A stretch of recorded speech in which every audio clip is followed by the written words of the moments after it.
하나님의 뜻에 합당한 인생의 길을 힘차게 걸어가는 지혜로운 하나님의 백성으로만 삼아 주시옵소서. 오늘도 주께서 우리에게 말씀해 주시고 우리 모두 듣고 주의 말씀대로 살기에 부족함이 없도록 필요한 지혜와 명철과 총명함과 능력으로 역사해 주옵소서. 연약한 종도 주의 도구로만 쓰여질 걸 믿고 예수님의 이름으로 감사 기도드립니다. 아멘. 하나님께서 예언하신 세상의 타락과 멸망을 생각하고 올바른 신앙을 지키기 위해서 기도하는 우리 모두가 될 수 있기를 주님의 이름으로 축복합니다. 이 세상에서 가장 복잡하고 정교한 구조가 있다면 아마도 사람의 몸일 것입니다. 인간의 구조가 기능은 정말 대단히 놀랍고 신비하다고 다윗은 시편 139편 14절에서 나를 지으심이 심히 기묘하심이라 라고 표현하고 있습니다.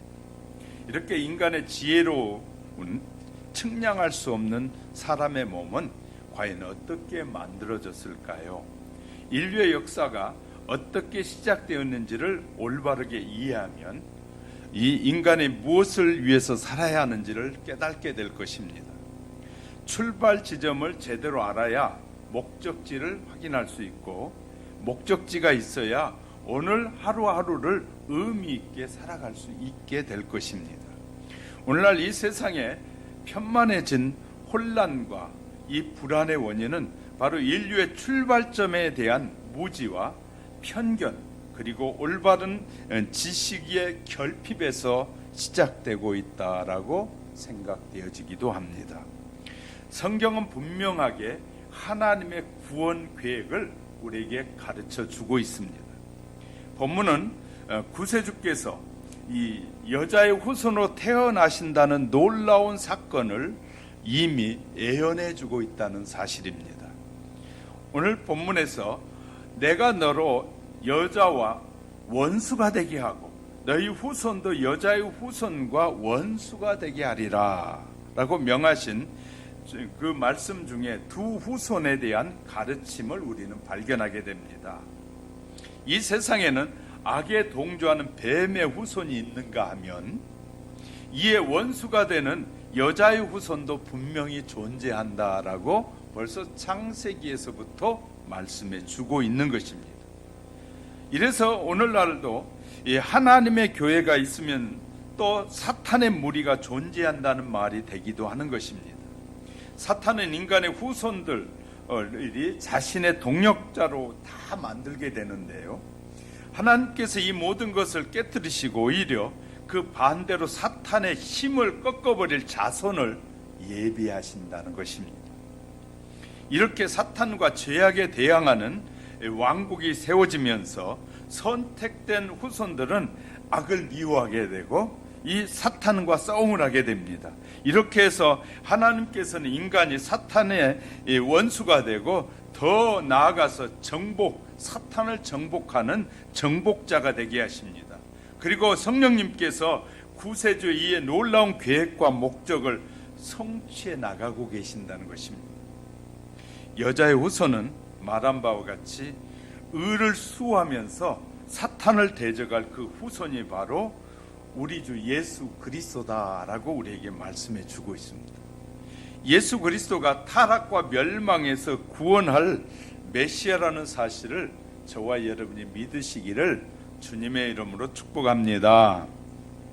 첫 번째, 인간의 시작은 창조인가 진화일까? 아직도 수많은 사람들이 교회는 다니면서도 이 부분에 대해서는 명확하지 않을 때가 많은 것 같아요. 매우 상식적인 일인데 인류의 구원에 대해서 하나님께서 사람을 창조하셨다는 창조론과 아메바로부터 진화되어 현재와 같은 사람의 모양을 갖추게 되었다는 진화론, 그리고 인간의 지식으로는 알 수 없다는 불가지론이라는 세 가지 논이 있었습니다. 그러나 인류의 시작을 말할 때 대부분이 창조론과 이제 진화론만을 말하게 되는데 그 중에 하나를 선택하여 믿고 있습니다. 이 두 가지 모두 다 우리가 기억해야 될 것은 과학의 법칙으로 증명되지 않아서 믿음으로 선택할 수밖에 없다는 것입니다. 창조론을 받아들이는데 믿음이 필요하고, 진화론도 마찬가지로 이 진화론을 인정하는 데에도 과학적 증거가 명확하게 증명되지 않기 때문에 믿음이 필요합니다. 이 두 이론의 내용을 상식적인 범주 안에서 창조론과 진화론을 좀 설명해 보려고 합니다. 진화론의 실체를 보면 1859년 찰스 다윈에 의해서 종의 기원이라는 저서를 발표하면서 시작됐습니다. 그 내용은 인류의 발생은 단순히 원시 생명에서 출발해서 불필요한 것들이 도태되고, 자연도태라고 해요. 도태되고 필요한 것들만 돌연변이가 일어나서 더해지는 진화 과정을 통해서 사람이 만들어졌다라고 주장하는 것입니다. 그야말로 가설과 추측을 근거로 한 이론입니다. 다윈이 스스로 발표하기를, 이번에 내가 발표하는 이 대요가 필연적으로 불완전할 것이다. 나는 몇몇 기술에 대해서는 참고 문헌이나 근거를 여기에 제시할 수는 없다 하면서, 나는 언제나 뛰어난 증거만을 믿으려고 주의해 왔지만 물론 틀림없이 오류가 들어있을 것이다, 이렇게 쓰고 있어요, 스스로가. 그리고 자신의 저서의 책 자체에는 그 내용이 불확실하기에 사용한 가정법을 많이 사용했어요. 무엇일 것이다, 그리고 무엇일지도 모른다 라고 하는 말을 800회 정도 그 저서에 쓰고 있습니다. 진화론을 입증하고 설명하기 위해서 게재하는 사진들은 대부분이 상상으로 그려진 것을 사진으로 내놓게 됩니다. 예를 들어 거의 사람의 형태로 진화된 것으로 보이는 네브라스카인의 그 경우, 미국의 네브라스카주에서 발견한 한 개의 어금니를 기본으로 해서 그 상상도를 그렸다고 하는데 1922년도에 그렸다고 해요.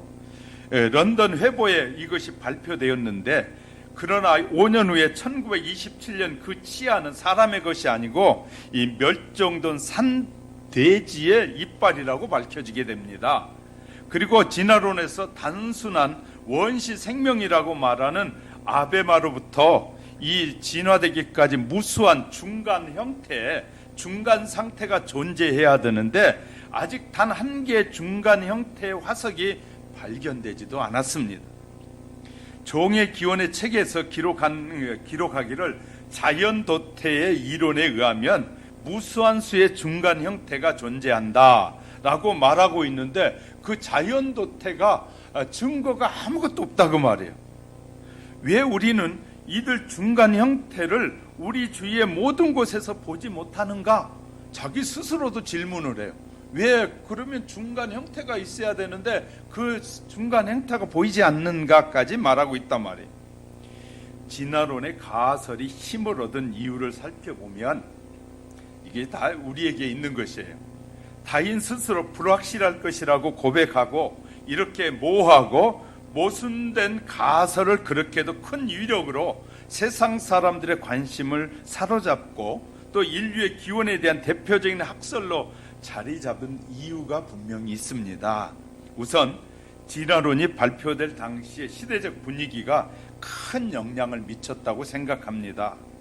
하나님의 이름과 십자가를, 성경을 들고 십자가를 들고 이 중세 종교 암흑 시대를 지배하면서 이 인간의 이성과 자유를 억압하던 카톨릭 교회 세력이 1798년 교황 비오 6세가 프랑스군에 의해서 잡혀감으로 일단 이 종교가 막 세상을 지배하던 시대가 끝나게 됩니다.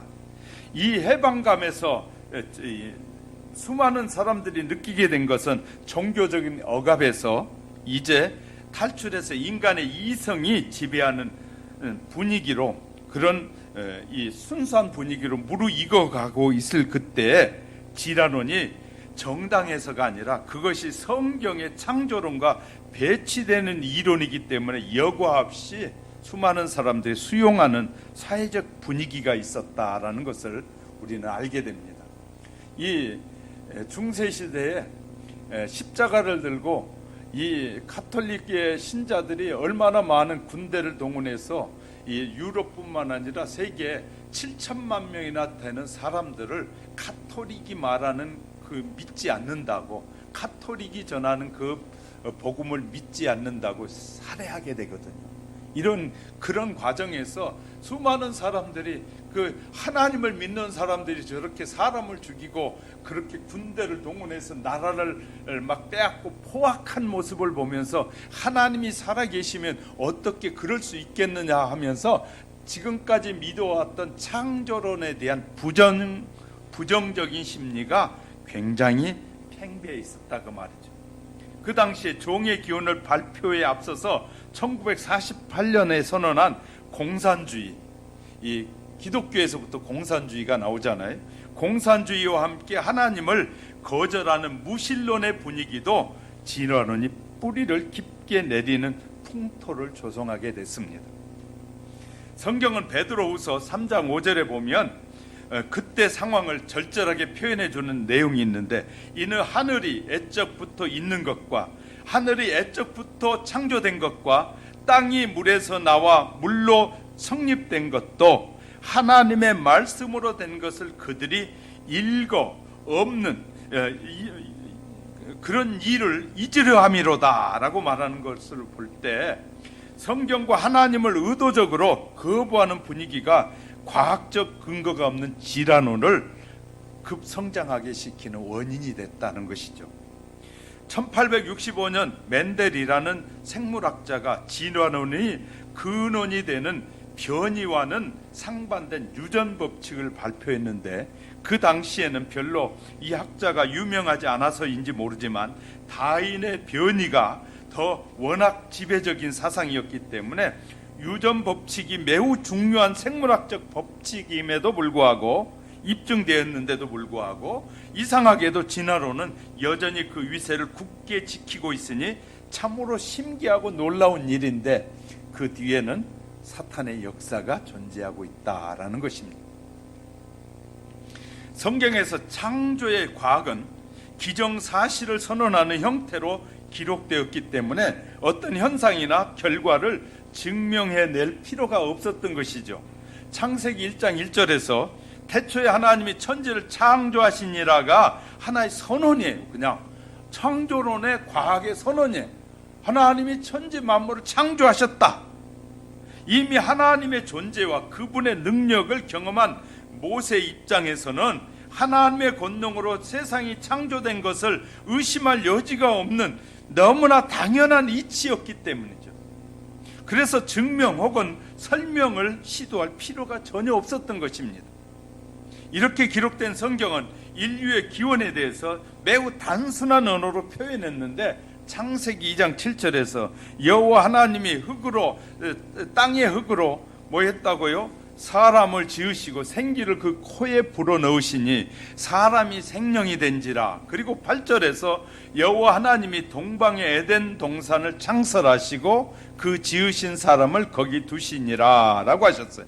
인류의 역사는 하나님의 창조하심으로 시작되었고, 현재 유프라데스와 티그리스 강정에 있는 중동 지역 어느 지점에 만들어진 에덴 동산에서 인류의 역사가 출발한 것이 분명합니다. 사람을 만드는 데 필요한 흙은 무엇이었을까요? 이것을 원어로는 아파르라고 말하는데 먼지와 티끌이라는 뜻을 가지고 있어요. 흙의 가장 미세한 단위를 원소라고 말하는 것인데, 하나님께서 흙이란 재료를 가지고 사람을 만드셨다는 것인데, 흙을 분해해 보면 산소와 탄소와 수소, 질소, 칼륨, 칼이, 염분, 유황, 인철, 마그네슘 등의 원소로 구성되어 있습니다. 그래서 그것으로 하나님이 흙으로 사람을 지으셨다라고 선언 속에서 깊은 과학적 원리가 들어있다는 사실을 우리는 발견할 수 있습니다. 그래서 산 사람에게 생기가 떠나면 원래의 재료인 흙으로 돌아갑니다. 인간이 죄로 인해 죽자 하나님께서 창세기 3장 19절에서 너는 흙이니 흙으로 돌아가라 하신 말씀은 창조 과학의 법칙을 설명하는 것이거든요. 창조를 믿는 것이 정상이라며 이 만유 인력을 발견한 과학자 중에 과학자라고 하는 아이작 뉴턴은 창조주 하나님의 존재에 대해서 그가 고백하기를 저서인 프린키피아에서 참으로 아름다운 태양과 형성과 해성의 책에는 지혜와 힘으로 충만하신 창조주의 계획에서부터 태어날 수밖에 없다. 지구하신 하나님이 필연적으로 존재한다는 것, 모든 사물을 통해서 인정된다라고 말해요. 그에 져서 광학에서는 자연과학의 천체나 눈이나 신경 등의 작용을 볼 때 지적인 존재자는 지금도 살아계시는 것이 명확하다고 인정한다라고까지 그가 고백하고 있어요. 성경은 인간 창조의 주체와 목적을 분명하게 밝혀줬는데 이사야 43장 7절과 21절에서도 내 이름으로 불려지는 모든 자 곧 내가 내 영광을 위하여 창조한 자를 오게 하라. 그들을 내가 지었고 만들었느니라.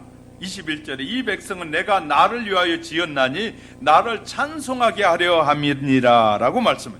하나님의 존재를 인정하고 그분의 창조를 믿으면 인간은 본래의 궤도에 들어서게 되는 것이라고 우리에게 가르쳐주고 있습니다. 저와 여러분 창조를 믿는 것이 당연한 것이라고 성경은 우리에게 말하여 주고 있다는 사실을 믿으시기를 주님의 이름으로 축복합니다. 그러면 두 번째는 생명과 죽음은 사람에 의해서 자유로운 선택의 결과로 생명과 죽음이 우리 안에 이루어지게 된다. 인간이 생명을 가지고 사는 현상을 깊이 생각해 보면 너무나 참으로 신비합니다. 종종 전쟁이나 폭동이 일어나면 인간의 생명이 마치 파리 목숨처럼 쉽게 끝나기도 하지만 정상적인 상황에서는 한 사람의 죽음을 엄청나게 큰 사건이 됩니다. 어떤 어린 아이 하나가 유괴 사건이 신문에 보도되면 대서특필되면 온 국민이 그 아이의 생명에 깊은 관심을 갖습니다. 그러나 관심이 집중되고 가는데 만약 그 아이가 유괴범에 의해서 살해당하는 것이 확인되면 수많은 사람들이 그 아이의 죽음의 생명에 대해서 안타까워하고 깊은 애도를 표하기도 합니다. 사람들을 그렇게도 소중하게 생각하고 생의 마지막 순간까지 결코 잊어버리기를 원치 아니하는 그 생명의 근원이 무엇이며 또 왜 죽는가를 우리는 알아야 됩니다. 참 한국 사람들 놀랍습니다. 어린아이 하나 죽으면 막 저렇게 데모하고 난리를 치면서 저기 군대에서 어떤 일을 실행하다가 죽게 되고 또 사람들이 잘못으로 죽게 되는 것들을 막 쉽게 여기기도 하고 정말 감정적이에요. 너무나 감정적. 어떤 생명은 안 중요하고 어떤 생명 중요하고 너무나 어처구니 없는 일들을 하는 경우가 너무나 많습니다. 노인의 생명은 중요하지 않고 어린아이의 생명만 중요합니까? 어린아이의 생명도 중요하면 90 아니라 100세 노인의 생명도 똑같이 중요하게 여겨야 됩니다. 근데 어린아이 생명 죽은 건 대단히 중요하고 노인들이 죽은 건 당연한 것처럼 여기는, 생명은 어린아이든 노이든 다 똑같이 중요한 것입니다. 그런데 사람들은 매우 정말 어처구니 없는 행동을 해요. 어린아이 생명 죽으면 중요하고 나이 든 사람이 죽으면 안 중요하다고요? 왜 그렇게 표현한지 모르겠어요. 학생들의 생명이 죽었다고 대통령이 바뀐 나라잖아요. 우리나라가. 학생들의 생명은 중요하고 그 산업체 근로자 생명 안 중요합니까? 근로에 일하다가 죽은 사람의 생명도 중요하니까 그들의 생명을 책임져야 될 대통령이 책임져야 될 거 아니에요? 모든 일에는 자기에게 맡겨진 책임이 있는 것이거든요. 그런데 얼마나 사람들이 자기 주관적이고 자기 생각적으로 표현하고 사는지 몰라요. 우리는 이런 걸 보면서 참 공정하지 못하다는 생각이 안 들어요. 예수 믿는 하나님의 사람들 공정하지 못하다는 생각이 뭐가 공정인지를 모르는 것 같아요. 수많은 사람들이 공정이 무엇인지를 모르는 것 같아요. 생명은 나이가 들었든 젊든 다 생명은 소중한 것이에요. 소중하게 여겨야 되고, 그런 생명이 소중하면 단 한 생명이든 수많은 생명이든, 아니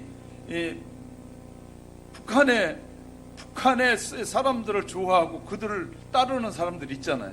왜?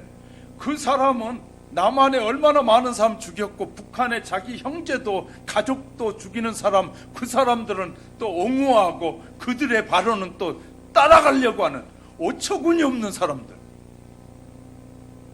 우리는 무엇이 옳고 그름인지도 모르고 그냥 사람들이 우하면 거기에 따라가고 이쪽이 우하면 거기에 따라가는 사람의 논리에 따라다니는 사람들이 얼마나 많은, 무엇이 중요한지 안 중요한지, 어떤 생명이 중요하고 어떤 것이 중요한 것인지를 따라서 가야 되는 것이 아니라 그냥 사람들이 우우 가면 자기도 모르게 우우 따라다니는 그 어처구니 없는 행동을 할 때가 얼마나 많이 있는지 몰라요. 그러면 성경이 말한 죽음이란 무엇이냐 말이야. 성경에서 가르친 창조론에서 하나님이 흙으로 사람을 지으시고 생기를 그 코에 불어 넣으시니 사람이 생명과 인격을 가진 개체로 존재했단 말 아닙니까? 생명의 기원에 대한 설명에서 창세기에 나와 있고, 또 죽음에 대한 문제도 창세기 벌 3장 15절에서 말해주고 있어요.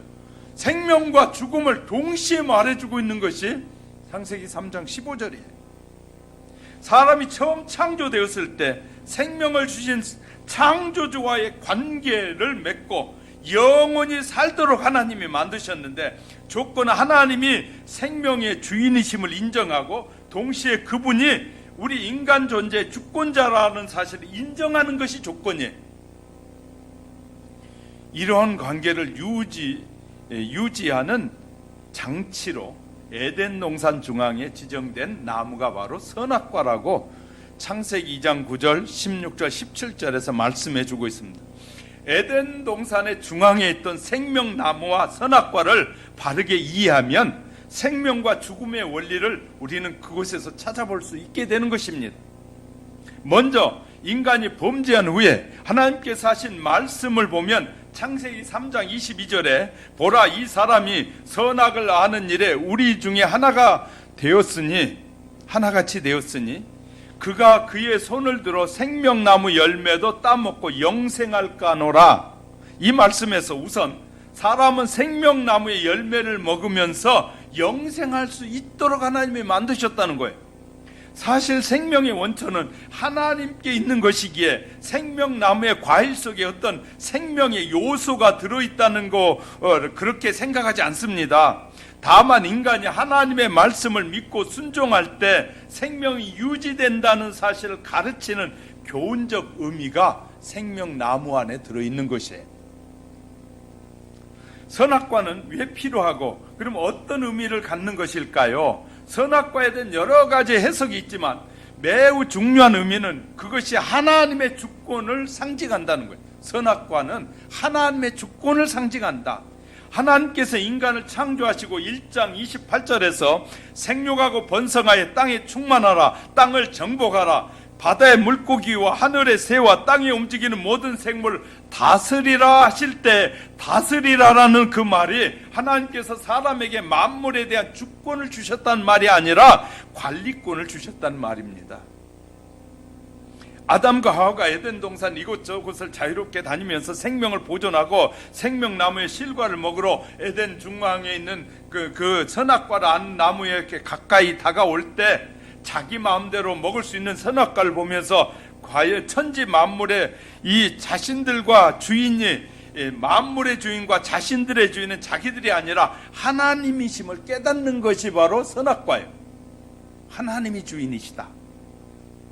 그러므로 사람이 생명의 근원이신 하나님의 주권을 거부하고 관계를 끊으면 자동적으로 생명을 잃게 된다는 것이에요. 하나님과 관계가 끊어지는 것이 죽음이에요. 성경에서 생명나무와 선악과의 관계를 종합해 보면 사람의 생명은 하나님의 주권을 인정하고 그분의 말씀을 순종하며 살아갈 때 유지된다고 성경은 우리에게 가르쳐 주고 있단 말이에요. 할렐루야! 성경은 죽음에서 생명으로 회복도 가르쳐 주고 있는데 생명과 죽음은 사람의 생각과 다르다는 것입니다. 예수님께서 한 제자에게 말씀하실 때 마태복음 8장 21절 22절에 보면 제자 중에 또 한 사람이 이르되 주여 내가 먼저 가서 내 아버지를 장사하게 허락하옵소서 라고 묻자 예수님께서 이르시되 죽은 자들이 그들의 죽은 자들을 장사하게 하고 너는 나를 따르라. 여기에 등장하는 인물이 네 사람이 등장하는데 예수님과 제자와 죽은 자와 죽은 자들 이렇게 네 사람이 등장하게 됩니다. 인물이. 우리가 관심을 가져야 할 대상은 죽은 자들입니다. 죽은 자들. 예수님께서 장례식에 참여한 사람들을 죽은 자들이라고 말씀하고 계셔요. 예수님이 지금 장례식에 참여해서 참석하고 있는 그 사람들 살아있는 사람을 죽은 자들이다라고 표현하고 있단 말이에요. 또한 이 말씀은 예수님과 관계를 맺음으로 그 제자는 죽은 자가 아니라는 말이기도 합니다. 예수님과 지금 관계를 맺고 있는 제자들은 죽은 자들이 아니라고 말하고 있는 거예요. 놀라운 말이에요. 자, 사람의 안목으로 똑같이 살아있는데 사람이 볼 때는 제자도 살아있고 예수님도 살아있고 죽은 사람 말고 장례식에 참여한 모든 사람도 살아있는데 예수님은 뭐라고 말씀하냐? 나와 제자들은 살아있고 장례식에 참여한 이 사람들은 죽은 사람이다 라고 말씀하고 있는 것이에요. 자, 예수님이 보실 때는 그 중에 산 자와 죽은 자가 있었던 것인데 이건 무슨 차이일까요? 또한 예수님의 친구 나사로가 병이 들었다가 마침내 죽게 됩니다. 예수님께서 나사로가 죽었다는 연락을 받았을 때 이상한 말씀을 하셔요. 요한복음 11장 11절에 보면 우리 친구 나사로가 잠들었도다. 내가 가서 깨우러 가노라. 살아있는 자를 죽은 자들이라고 하시더니 이제는 죽은 나사로가 잠들었다고 말씀하시는 거예요. 창조주이시며 생명의 근원이신 예수님께서는 이 두 가지 사례를 통해서 생명과 죽음의 차이를 명확하게 설명해 주고 있는 거예요. 죽은 것은 뭐고 산 것이 무엇이냐, 이것을 명확하게 설명합니다. 예수님은 주권자로 인정하고 예수님과 연결되는 순간 생명을 얻게 되는 것이고, 하나님과 단절된 상태인 인간은 산 것처럼 보이지만 다 죽은 것이라는 거예요. 비유로 말하면 땅속에 뿌리를 둔 식물이 줄기에서 잘려 나가는 당장 나가게 되면 당장 살아있는 것 같지만 죽어요. 그런데 절 보세요. 자, 젖붙일 때 어떻게 하냐면 다른 나무의 것을 가지를 잘라요. 그러면 이건 살아있는 것 같지만 조금 지나면 죽어요. 그런데 이것을 어떻게 하냐면 다른 뿌리가 있는 나무에 딱 젖붙이면 이 나무는 죽지 않고 살아요. 이해가 되셨어요? 그런 관계로 이해되면 훨씬 더 쉬울 것 같아요. 딱 잘라내는 순간에 뿌리와 가지가 나누어지는 순간에 죽는 거예요. 그런데 다른 나무에 다시 젖붙이기만 하면 위에 나무는 죽은 게 아니라 살아요. 젖붙임. 다윗의 고백에서 인간이 하나님과 연결이 끊어진 상태, 즉 죄인으로 태어났다라고 51장 5절에 말하지만 그 죽은 생명이 마르기 전에 생명의 근원이신, 그 죽음의 생명이 마르기 전에 생명의 근원이 되신 그리스도를 믿음으로 연결이 되면 산다라고 설명하고 있어요. 이것이 성경이 말하는 생명과 죽음의 원리다. 사망에서 생명의 원리를 소개한 예수님께서는 요한복음 5장 24절에 이렇게 내가 진실로 너에게 이르노니 내 말을 듣고 또 나를 보내신 이를 믿는 자는 영생을 얻었고 심판에 이르지 아니하나니 사망에서 생명으로 옮겼느니라. 사망이었는데 생명으로 옮겨 접붙였다 라고 말씀하고 있어요. 사망에서 생명으로 옮기는 것이 미래형이 아니라 지금 당장 접붙였다, 살았다 그 말이에요. 완료형이거든요. 현재 완료형. 예수님의 말씀으로 하나님을 믿는 상태가 되는 것이에요. 그렇게 생명을 얻은 상태의 죽음을 잠들었다라고 말하는 것이에요. 그런 상태를 잠들었다고 쓰고 있어요. 자, 잠이 들었다면 그러면 잠이 들었다는 말에는 이런 의미가 담겨 깨어난다는 말이에요. 잠이 든 사람은 다시 깨어나요. 죽은 사람은 깨어나지 않아요. 이해가 되셨으면 아멘. 언제 일어나는 것이냐? 예수님께서 재림하실 때 그 놀라운 일이 일어나게 된다고 성경은 구체적으로 설명해 주는데, 데살로니가전서 이 4장 16절 17절 주께서 호령과 천사장의 소리와 하나님의 나팔 소리로 친히 하늘로부터 강림하시리니 그리스도 안에서 죽은 자들이 먼저 일어나고 그 후에 우리 살아남는 자도 그와 함께 더불어 그 구름 속에서 끌어올려 공중에서 주를 영접하게 하시리니 그리하여 우리가 항상 주와 함께 있으리라. 모든 인류에게 희망찬 생명의 약속을 알려준 이 요한은 요한복음 3장 16절 하나님이 세상을 이처럼 사랑하사 독생자를 주셨으니 이는 그를 믿는 자마다 멸망하지 않고 영생을 얻게 하려 하심이라. 성경은 하나님을 나의 그 주권자로 인정하고 예수 그리스도를 통해서 그분과 관계를 맺는 순간 우린 죽지 않는 다른 차원의 생명을 소유하게 된다는 것입니다. 그러므로 예수 그리스도를 통해서 생명과 죽음을 구별하는 지혜가 우리 하영교회 성도 여러분들에게 가득하시기를 주님의 이름으로 축복합니다. 세 번째는 여자의 후손들이 누리는 영원한 생명. 누가 누리느냐? 영원한 생명, 죽지 않는 생명은 여자의 후손들이 누리게 된다. 족보를 기록할 때 남자의 이름을 사용하는 것이 자연스러운 일로 여겨지고 있습니다. 특히 성경의 족보가 이런 원칙에 철저하게 지키면서 아브라함이 이삭을 낳고 이삭이 야곱을 낳고 야곱이 12아들을 낳았다라고 기록하고 있습니다. 아브라함이 이삭을 낳고 이삭이 야곱을 낳고 이렇게 기록하고 있는데, 그런데 성경에는 매우 특별한 의미를 가진 여자의 후손도 소개되고 있다는 말입니다. 인류의 조상 아담과 하와가 하나님의 말씀에 불순종하고 죄로 죽게 되었을 때 하나님께서 그들을 살리기 위한 말씀에서 그들을 죄로 죽은 사람들을 살리기 위해서 여자의 후손이라는 말을 사용하고 있어요.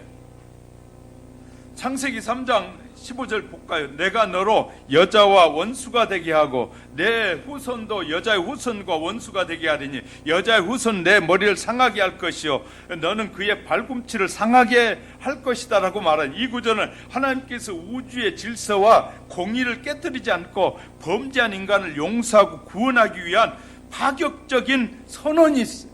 하나님의 파격적인 인간을 살리시겠다는 선언이 소개되고 있어요.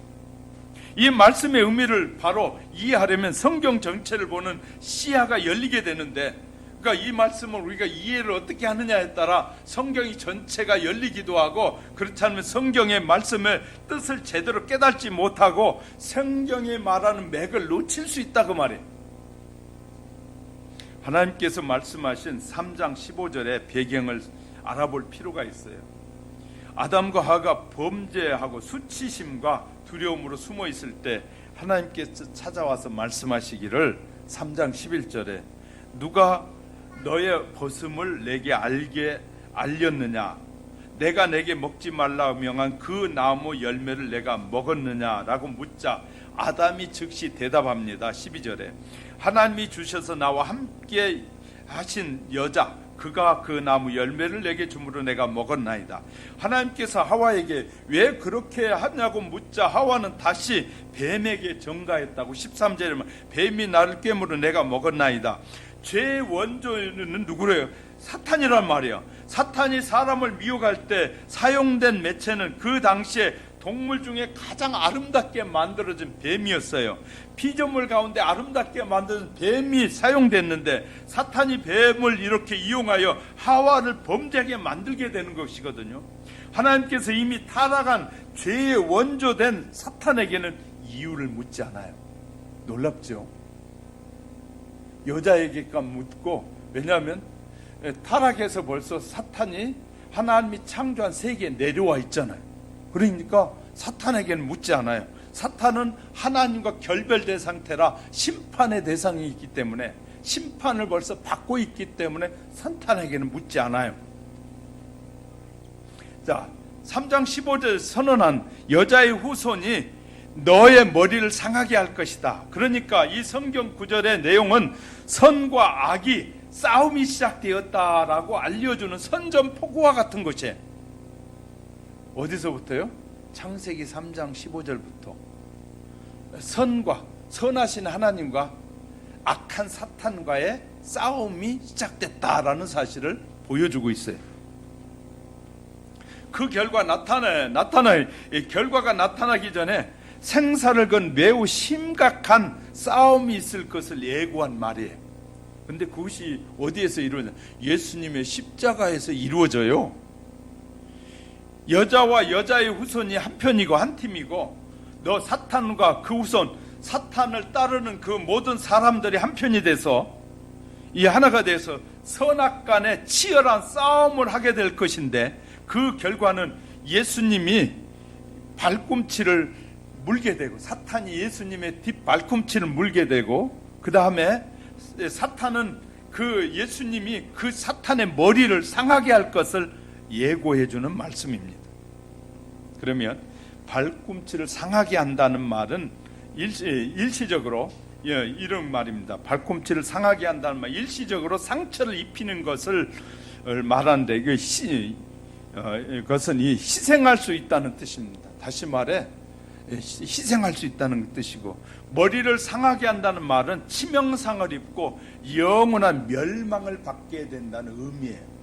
자, 발꿈치는 사람이 생명과 멀리 있는 곳이고, 또 이 머리는 가장 생명과 가까이 있는 곳이에요. 그러니까 사탄은 예수님의 발꿈치를 물게 되고, 예수님은 그런 사탄의 머리를 밟아서 결국은 완전히 멸망하게, 완벽하게 멸망하게 시킨다는 거예요. 멸망하게 하신다는 거예요.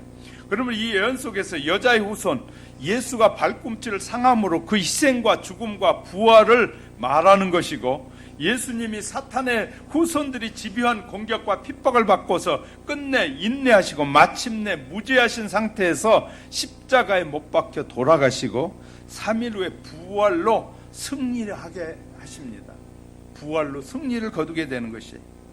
반면에 사탄이 머리를 상하게 된다는 것은 인간의 구원이 완성되면 그는 완전히 소멸되고 이 우주 안에서 더 이상 존재할 수 없게 될 것을 예언하고 있는 말씀이기도 해요. 3장 15절, 그래서 중요해. 본문의 예언은 인류 역사 전체를 매우 압축한 언어로 표현한 것이고, 가장 긴 기간의 역사를 설명하고 있는 말씀이기도 합니다. 얼마나 소중한 말씀인지 이 사실을 믿으시길 주의 이름으로 축복합니다. 이제 말씀을 정리합니다. 우리는 창세기 3장 15절에 나타난 여자의 후손을 중심으로 이 세상 역사를 기록한 시나리오가 바로 여기에 소개되고 있는 것이에요.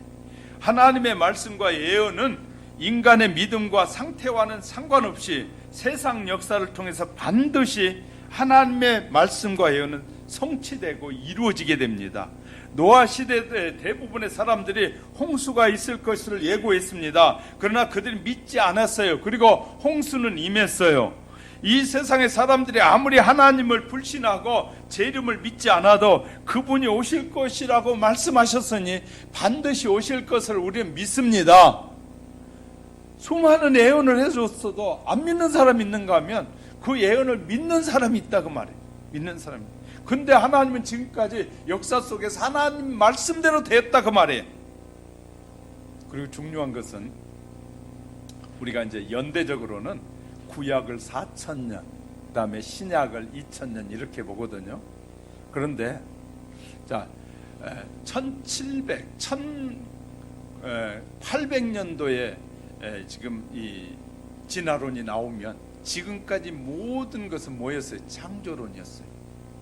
그런데 이제 19세기에 들어오면서 사탄은 마지막 발악을 하는데 모든 사람들을 넘어뜨리기 위해서 진화론이라는 것을 가지고 사람들을 현혹하기 시작합니다. 교회 외에 진화론을, 창조론을 말하는 데가 없습니다. 교회에서, 건강한 교회에서, 그것도 건전하지 않는 교회에서는 창조론을 말하지 않습니다. 건강한 교회에서만 창조론을 말하고 나머지 모두에서는 진화론을 말하고 있습니다.